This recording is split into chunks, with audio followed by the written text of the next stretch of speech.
কার পরিবর্তন কখন হবে, কার কথাই বদলাবে, কখন বদলাবে কেউ জানে না। জানে কে? ফুজাইল ইবনে ইয়াজ বড় ডাকাত সর্দার ছিলেন। তো গভীর রাতে উনি ডাকাতি করতে গেছেন। তো রাত্রিবেলা যখন গভীর রাতে এক বাড়িতে ডাকাতি করতে ঢুকছে, দরজার সামনে গিয়ে যখন দাঁড়াইছে তখন শুনতেছিল বাড়িওয়ালা ওই সময় আল্লাহর কোরআন পড়তেছে।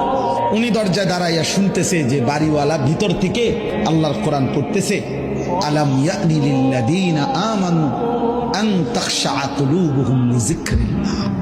এই এক আয়াত ওনার কলিজা ছিদ্র করে ফেলছে।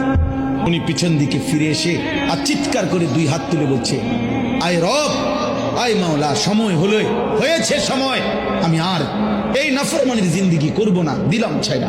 তখন তিনি ওই সময় রাত্রে তো আল্লাহর কাছে এক ফোঁটা চোখের পানি ফেলতে ওনার মন চাইছে, তওবা করবে, মাফ চাইবে, আজকে গুনাহ ছেড়ে দিবে।